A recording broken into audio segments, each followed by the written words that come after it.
Hello story lovers, welcome to Siri Vennela కథల ప్రపంచం. నేను మీ Vennela. Arrogant husband with dusky wife లో 109th పార్ట్. ఇప్పుడు అరగంటకి ఇంటికి వచ్చిన ఆరవ్కి తన కాంపౌండ్ లో ఉన్న కార్లను వింతగా చూస్తూనే మైరాను మళ్ళీ చేతుల్లోకి ఎత్తుకొని లోపలికి వచ్చేసరికి పెద్ద మనుషుల పంచాయతీ ముగిసి ఒక కొలిక్కి కూడా వచ్చేసింది. సోఫాల్లో నిండుగా ఉన్న జనాలను చూసి కళ్ళు చిట్లిస్తూ, హే మీరంతా ఏంటిక్కడ? మిమ్మల్ని ఎవరు రానిచ్చారు నా ఇంటికి అన్నాడు కోపంగా. ప్రతాప్ బ్యాచ్ ఆరవ్ అరుపులను కాకుండా ఆరవ్ చేతిలో పసిపాపలా ఉన్న మనవరాల్ని చూసుకుని సంతోషంతో కళ్ళు చెమ్మగిల్లితే, అమ్మా మైరా, ఎలా ఉన్నావు తల్లి అంటూ ముందుకు వచ్చింది మైరా నానమ్మ. హే డోంట్ టచ్, అది నా పెళ్ళాం, దాన్ని టచ్ చేసే హక్కు మీకు లేదు అన్నాడు ఆరవ్. ఆరవ్ గారు అని మైరా నోరు తెరిచేలోపే, నువ్వు ముయ్యవే, అసలే నువ్వు జ్యూస్ తాగి 20 నిమిషాలయ్యింది, ఇప్పుడు అనవసరంగా మాట్లాడి ఆయాసం తెచ్చుకోకు అన్నాడు ఆరవ్ కోపంగా. అప్పుడే కిచెన్లోంచి బయటకు వచ్చిన ఆర్తి, శామ్ ఆరవ్ చేతుల్లో ఉన్న మైరాన్ని చూసి షాక్ అయ్యి, అక్క ఏంటిది అన్నారు. హాయ్ శామ్, నువ్వు కూడా వచ్చావా? నువ్వెప్పుడైనా రావచ్చు అన్నాను కదా, కానీ వీళ్ళంతా ఎందుకు వచ్చారు అని అడిగాడు ఆరవ్. అది సరే బావా, అక్కేంటి మ్యాక్సీలోనే మీతో బయటకు వచ్చేసిందా అని ఆశ్చర్యంగా అడిగింది ఆర్తి. శామ్ క్వశ్చన్కి మైరా జరిగింది ఏంటో జెట్ ఆయిల్ తిప్పగా అందులో షాప్లోకి తీసుకెళ్లిన ఆరవ్ మైరాకి XXL సైజ్ మ్యాక్సీ కొని అక్కడే ట్రయల్ కూడా వేయించేశాడు. ఎందుకు అనుకుంటున్నారా? టైట్గా ఉండే చీరలో తన పిల్లలకి ఊపిరి ఆడక ఇబ్బంది పడతారని. వాళ్ళకి చెప్తూ జరిగింది గుర్తు చేసుకొని మైరా ఏడుపు మొహం పెట్టి ఆరవ్ను చూస్తుంటే, ఏంటే ఆ చూపు, దించు కళ్ళు అన్నాడు గయ్యమని ఆరవ్. మైరా ఏడుపు మొహం చూసి పెద్దవాళ్ళు చిన్నవాళ్ళు అని తేడా లేకుండా బల్లున నవ్వేశారు అందరూ.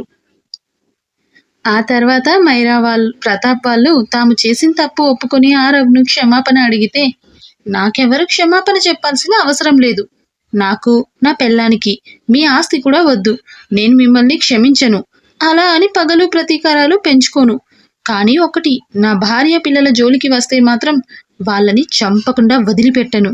ఇన్నాళ్ళు తెలియక తప్పు చేశాను, నా చేతులతో నేనే నా మనవరాల సంతోషాన్ని దూరం చేయాలి అనుకున్నాను, కానీ తన సంతోషం మీ దగ్గరే ఉందని తెలుసుకోలేకపోయాను. ఇకపై ఎప్పుడూ ఆ తప్పు చెయ్యను.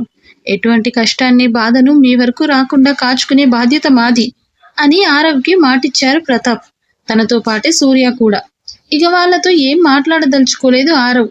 అసలు ఆ అవసరం కూడా తనకి లేదన్నట్టు మైరాని తీసుకొని రూమ్కి వెళ్తూ మెట్ల దగ్గర ఆగి, నా నుండి ఒక్క మాట, మీ మనవరాలి కోసం మీరేమైనా చెయ్యాలనుకుంటే అది శామ్కి ఇవ్వండి, నాకు అదే చాలు అని మైరాతో వాళ్ళ రూమ్కి వెళ్ళిపోయాడు ఆరవ్.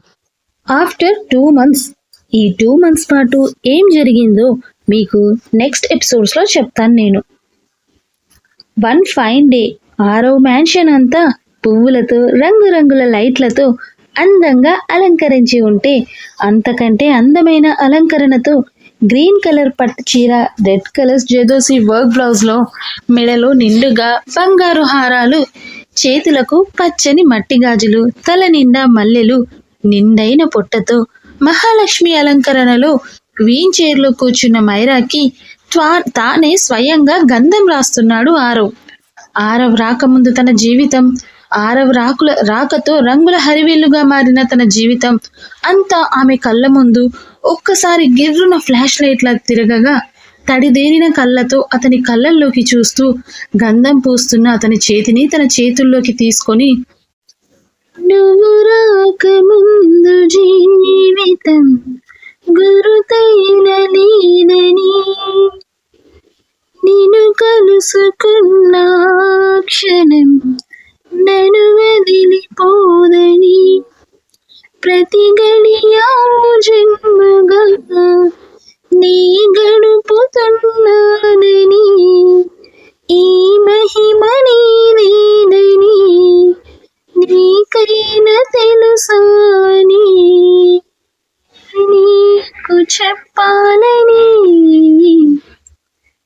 ఒకే ఒక మాట మదిలో నదాగుంది మౌనంగా, ఒకే ఒక మాట పెదవు పలినంత తీయంగా, నీ పేరు ప్రేమని నీ చూపులా నువ్వని నా ఊపిరి నువ్వని నీకు చెప్పాలని అని ఆరవ్ కళ్ళల్లోకి సూటిగా చూస్తూ ఓ మాట చెప్పన ఆరవ్ గారు, నా స్వచ్ఛమైన నవ్వుకి కారణం మీరు. నా గుండెల్లో పుట్టిన ఈ ప్రేమ అనే ఫీలింగ్కి పేరు మీరు. నా సర్వస్వాన్ని మీకు అర్పించినా కూడా ఇంకా ఏదో వెలితి నా ప్రేమలో కనిపిస్తుంటే ఏం చేసైనా సరే ఆ సంతృప్తిని మీకు అందించి పరిపూర్ణంగా మీలో సగభాగంగా మారిపోవాలని అనిపిస్తూ ఉంటుంది ఎప్పుడు. నాకు ఇస్తారా నాకు ఆ అవకాశాన్ని అంటూ ఆగి ఆరవ్ కళ్ళల్లోకి ప్రేమగా చూస్తూ, జీవితకాలం మీ ప్రేమ బందీగా నన్ను మార్చుకుంటారా? మీ ప్రేమను నాకు ఊపిరిగా అందిస్తారా అని ప్రేమగా అతని కళ్ళల్లోకి చూస్తూ అడుగుతున్న మైరాని తన పిచ్చి డెస్కి పిచ్చి ప్రేమని రెప్ప కొట్టడం మర్చి చూస్తూ ఉన్నాడు ఆరవ్. ఇంత ప్రేమని ప్రాణంగా మార్చి అతని జీవితానికి అందించిన సమైరా ఆ క్షణం అతని కళ్ళకి ఓ అనంతమైన అద్భుతంలా కనిపిస్తుంది. చూస్తున్నాడు తన కళ్ళల్లోకి. తన కళ్ళల్లో నిలిచిన చిరుతడిని అతని కళ్ళల్లోకి తీసుకున్నట్టుగా తడిదేరిన కళ్ళతో, మిమ్మల్ని ఇస్తారా మీ ప్రేమని అని మైరా పిలుపుకి తేరుకున్న ఆరవ్ చెమర్చిన అతని కళ్ళని పట్టించుకోకుండా మైరా కళ్ళు తుడుస్తూ, ఏయ్ పిచ్చిడస్కి, ఏంటి ఇది? నీ వెర్రి బుర్రలో ఇంత పోయిట్రీ ఎక్కడ దాగుందే? నీ అంత పోయిట్రీగా నాకు చెప్పడం రాదు గాని ఒక్కటి చెప్తా గుర్తుపెట్టుకో. ఏమడిగావు? నా ప్రేమని ఇస్తావా అని కదా. ఇవ్వడమేంటి, అదెప్పుడో నీదైతేను ఇక నిన్ను వదలడం అంటావా? అలాంటి ఆశలు నువ్వు ముందు వదులుకోవే. ఎందుకంటే నువ్వు నా పెళ్ళాం, నా ఆస్తి, నా హక్కు. నిన్ను నువ్వే వదిలిపెట్టమని ఏడ్చి మొత్తుకున్నా కూడా వదిలే ప్రసక్తే లేదు.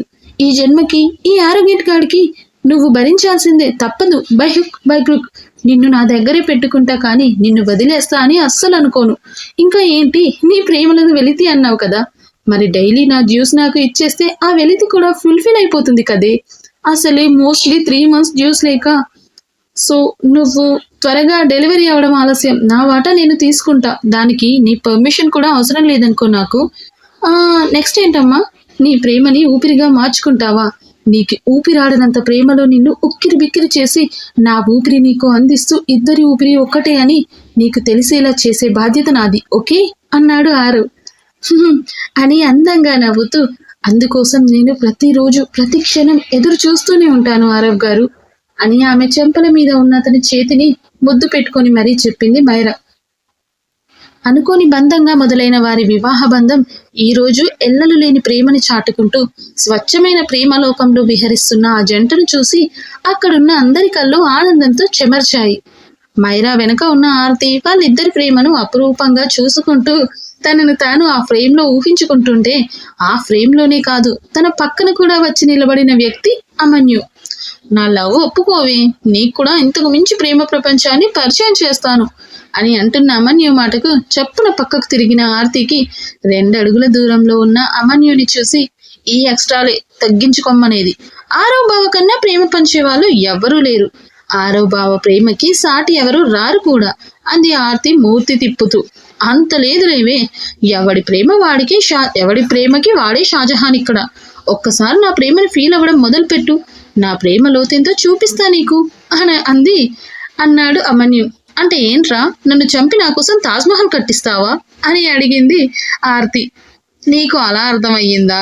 మొహాన్ని అదో రకంగా పెట్టి అడిగాడు అమన్యు. లేకపోతే షాజహాన్ అంటే చచ్చాక తన ప్రేమ నిరూపించుకోవడానికి తాజ్మహల్ కట్టిన ప్రేమికుర్రా. మన పరమశివుడు చనిపోయిన తన సతీదేవి కోసం ఒక ప్రళయమే సృష్టించి తనలో అర్ధభాగంగా మార్చుకున్న గొప్ప ప్రేమికుడు. అందుకే నాకు షాజహాన్ కన్నా మన మహాశివుడే ఎక్కువ ఇష్టం. మా బావ అంటే కూడా అంతే ఇష్టం అంది ఆర్తి యాటిట్యూడ్గా. అబ్బా, ఈ తింగర్ది దెబ్బేసింది కదా అని ఆలోచిస్తూ, అయితే నేను నీకోసం శ్రీరాముడిలా యాగం చేస్తానే అన్నాడు.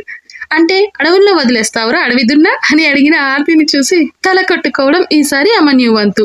స్టోరీ నచ్చితే లైక్ చేయండి, షేర్ చేయండి, కామెంట్ చేయండి అండ్ నన్ను సబ్స్క్రైబ్ చేసుకోండి. నెక్స్ట్ పార్ట్ ఎంతో గజిబిజిగా అనిపిస్తుందండి. నేను సేవ్ చేసుకున్న దాంట్లోంచి మొత్తం ఎటో ఎగిరిపోయినట్టుంది. అదే అర్థం కాక మధ్యలో ఆపేశాను. నేను చెక్ చేసుకొని లిపికి ఓసారి మెయిల్ చేశాక రేపటి పార్ట్ క్లియర్గా పెడతానులేండి. ఇక్కడి వరకు అయితే క్లియరే, ఎక్కడ గజిబిజి లేదనుకోండి. బట్ నెక్స్ట్ పార్ట్ గురించి చెప్తున్నాను.